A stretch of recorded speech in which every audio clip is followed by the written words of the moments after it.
வணக்கம். இன்றைய முக்கிய செய்திகள். ஆந்திராவில் 13,430 கோடி ரூபாய் மதிப்பிலான பல்வேறு வளர்ச்சி திட்டங்களை பிரதமர் நரேந்திர மோடி அவர்கள் தொடங்கி வைத்தார். என் பள்ளி என் பெருமை போட்டிகளில் வெற்றி பெற்ற 70 நபர்களுக்கு பாராட்டு சான்றிதழ்கள், பதக்கங்கள் வழங்கப்பட்டது. மணலியில் 16வது வார்டில் 50 கோடி ரூபாய்க்கான அரசு நிலம் மீட்கப்பட்டது. வீட்டு வசதி வாரிய மனைகளுக்கு தடையில்லா சான்று வழங்கப்படும் என்று அமைச்சர் முத்துசாமி அவர்கள் உறுதியளித்துள்ளார். ஆளுநருக்கு எதிராக தமிழ்நாடு அரசு தொடர்ந்த வழக்கு உச்சநீதிமன்றத்தில் நாளை விசாரணைக்கு வருகிறது. ஐப்பசி மாத பூஜைக்காக சபரிமலை ஐயப்பன் சுவாமி கோவிலின் நடை நாளை திறக்கப்பட உள்ளது. தமிழகத்தில் நாளை நெல்லை, தூத்துக்குடி, தென்காசி, கன்னியாகுமரி, விருதுநகர் ஆகிய 7 மாவட்டங்களுக்கு மிக கனமழைக்கான ஆரஞ்சு எச்சரிக்கை விடுக்கப்பட்டுள்ளது.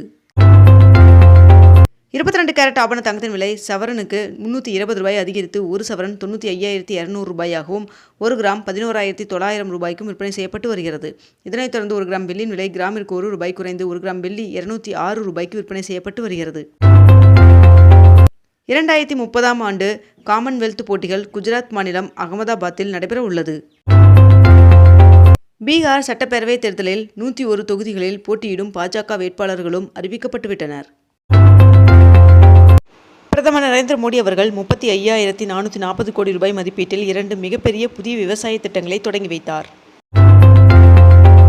நாடு முழுவதற்குமான வாக்காளர் பட்டியல் சிறப்பு திருத்தத்தை பல்வேறு கட்டங்களாக நடத்த தேர்தல் ஆணையம் முடிவு செய்திருப்பதாக தகவல் வெளியாகியுள்ளது.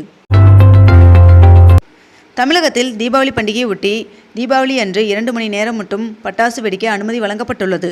அதன்படி காலை 6 மணி முதல் 7 மணி வரையிலும், இரவு 7 மணி முதல் 8 மணி வரை மட்டுமே பட்டாசு வெடிக்க அனுமதி வழங்கப்பட்டுள்ளது.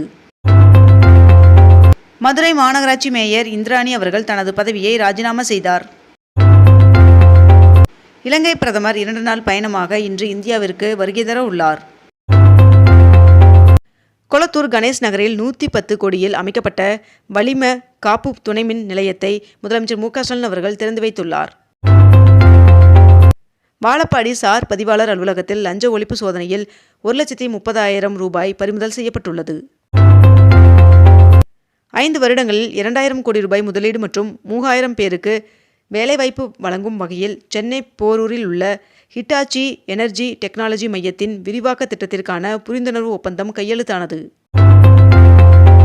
தீபாவளி பண்டிகையை ஒட்டி பேருந்து நிலையங்களுக்கு செல்ல ஏதுவாக வருகின்ற 17ஆம் தேதி முதல் 19ஆம் தேதி வரை 275 சிறப்பு இணைப்பு பேருந்துகள் இயக்கப்படும் என்று அறிவிக்கப்பட்டுள்ளது.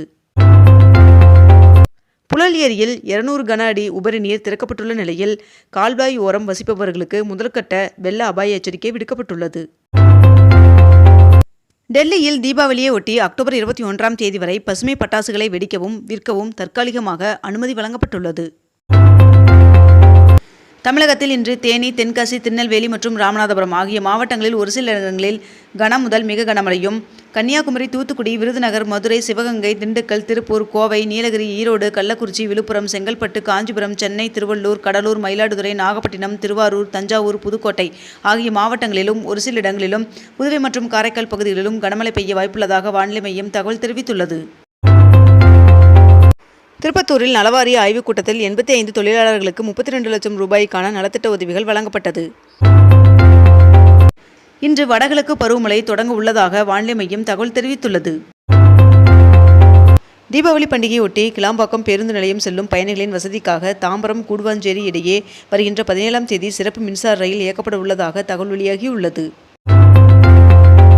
சிறப்பு ஆசிரியர் தகுதி தேர்வானது வருகின்ற 2026ஆம் ஆண்டு ஜனவரி 24 மற்றும் 25 ஆகிய தேதிகளில் நடத்த திட்டமிட்டுள்ளதாக ஆசிரியர் தேர்வு வாரியம் தெரிவித்துள்ளது.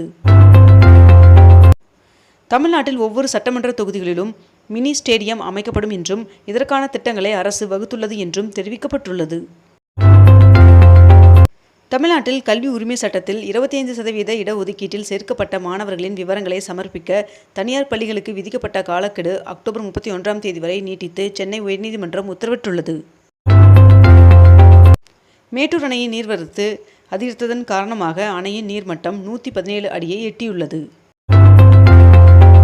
தீபாவளி பண்டிகையை ஒட்டி ஈரோடு ஜவுளி வார சந்தையில் 7 கோடி ரூபாய் அளவிற்கு வர்த்தகம் நடைபெற்றுள்ளது. பீகார் சட்டப்பேரவை தேர்தல் தொடர்பாக முதற்கட்ட வேட்பாளர் பட்டியலை பாஜக வெளியிட்டது. சென்னையில் போக்குவரத்து நெரிசலை குறைக்கும் வகையில் நடைபெற்று வரும் மெட்ரோ ரயில் விரிவாக்க பணிகள் இன்று முதல் தற்காலிகமாக நிறுத்தப்பட உள்ளதாக சென்னை மாநகராட்சி மேயர் பிரியா அவர்கள் தெரிவித்துள்ளார். இந்து சமய அறநிலைத்துறை சார்பில் 27 புதிய திட்டப் பணிகளை முதலமைச்சர் மு க ஸ்டாலின் அவர்கள் தொடங்கி வைத்தார். சட்டத்துறை சார்பில் 55 கோடி ரூபாய் செலவில் மதுரை மற்றும் வேலூர் அரசு சட்டக் கல்லூரியில் கட்டப்பட்டுள்ள புதிய கட்டிடங்களை முதலமைச்சர் மு க ஸ்டாலின் அவர்கள் திறந்து வைத்துள்ளார். சென்னை மதுரவாயில் ஸ்ரீபெரும்புதூர் இடையே 600 கோடியில் அமைய உள்ள 6 வழிச்சாலைக்கு அடுத்த ஆண்டு ஜனவரியில் ஒப்புதல் வழங்கப்படும் என்று மத்திய அமைச்சர் நிதின் கட்கரி அவர்கள் தெரிவித்துள்ளார். ஸ்ரீ சன் பார்மசி யூட்டிக்கல் நிறுவனத்தில் மருந்து தயாரிக்கும் உரிமங்கள் முழுவதுமாக ரத்து செய்யப்பட்டு அந்நிறுவனத்தை மூட தமிழ்நாடு அரசு உத்தரவிட்டுள்ளது. பட்டுக்கோட்டை அருகே 78 ஆண்டுகளுக்கு பின் முதன்முறையாக 3 கிராமங்கள் பயன்படும் வகையில் பேருந்து இயக்கப்பட்டது. அரூர் அருகே ஈச்சம்பாடி அணைக்கு நீர்வரத்து 3000 கனஅடியாக அதிகரித்துள்ளது. மாநில திட்டக்குழுவால் தயாரிக்கப்பட்ட 4 அறிக்கைகள் முதலமைச்சர் மு க ஸ்டாலின் அவர்களிடம் சமர்ப்பிக்கப்பட்டது. காரம்பாக்கத்தில் 1600 பயனாளிகளுக்கு இலவச வீட்டுமனை பட்டாக்களை துணை முதல்வர் உதயநிதி ஸ்டாலின் அவர்கள் வழங்கினார். வருகின்ற நவம்பர் 5 மற்றும் 6 ஆகிய தேதிகளில் தலைமை செயலகத்தில் ஆட்சியர்கள் மற்றும் காவல்துறை அதிகாரிகள் மாநாடு நடைபெறும் என்று தெரிவிக்கப்பட்டுள்ளது. நேற்று சட்டப்பேரவை கூட்டத்தொடர் தொடங்கி நடைபெற்றது. கரூர் கூட்ட நெரிசல் விவகாரத்தில் விசாரணையை சிபிஐக்கு மாற்றி உச்சநீதிமன்றம் உத்தரவு பிறப்பித்துள்ளது. தீபாவளி பண்டிகையை முன்னிட்டு சென்னை தீவுத்திடலில் பட்டாசு விற்பனையை அமைச்சர் சேகர்பாபு அவர்கள் தொடங்கி வைத்தார். உச்சநீதிமன்ற உத்தரவின்படி பணியில் இருக்கக்கூடிய ஆசிரியர்களுக்கு 2026ஆம் ஆண்டு 3 முறை சிறப்பு டெட் தேர்வு நடத்த அரசாணை வெளியிடப்பட்டுள்ளது. மேட்டூர் அணைக்கான நீர்வரத்து வினாடிக்கு 59,123 கனஅடியாக அதிகரித்த நிலையில் அணையின் நீர்மட்டம் ஒரே நாளில் 2.5 அடிக்கு மேல் உயர்ந்துள்ளது. வேளாண் விளைபொருட்களுக்கான 100 மதிப்பு கூட்டும் மையங்கள் அமைத்திட விண்ணப்பங்கள் வரவேற்கப்படுவதாக அமைச்சர் MRK பன்னீர்செல்வம் அவர்கள் தெரிவித்துள்ளார். புதுச்சேரி கடலூர் பூண்டியாங்குப்பம் இடையே 1588 கோடி ரூபாய் மதிப்பில் அமைக்கப்பட்ட 4 வழிச்சாலை நாட்டிற்கு அர்ப்பணிக்கப்பட்டுள்ளது. தி நியூ இந்தியன் எக்ஸ்பிரஸ் குழுமத்தின் சார்பில் ஹைதராபாத்தில் நடைபெற்ற தேவி விருது விழாவில் 10 பெண் சாதனையாளர்கள் விருதுகள் வழங்கி கௌரவிக்கப்பட்டனர். தமிழகத்தில் கோவில்களில் பயன்படுத்தப்படாத 1074 கிலோ தங்க நகைகள் உருக்கப்பட்டு வங்கியில் வைக்கப்பட்டதன் மூலம் ஆண்டிற்கு 17 கோடி ரூபாய் வருவாய் கிடைத்துள்ளதாக அறநிலைத்துறை அமைச்சர் சேகர்பாபு அவர்கள் தெரிவித்துள்ளார். இத்துடன் இன்றைய தலைப்புச் செய்திகள் நிறைவடைகின்றன. மேலும் இதுபோன்ற அண்மை தகவல்களை உடனுக்குடன் தெரிந்து கொள்ள நமது அக்னிபூ சேனலை சப்ஸ்கிரைப் செய்து கொண்டு தொடர்ந்து இணைந்திருங்கள். நன்றி, வணக்கம்.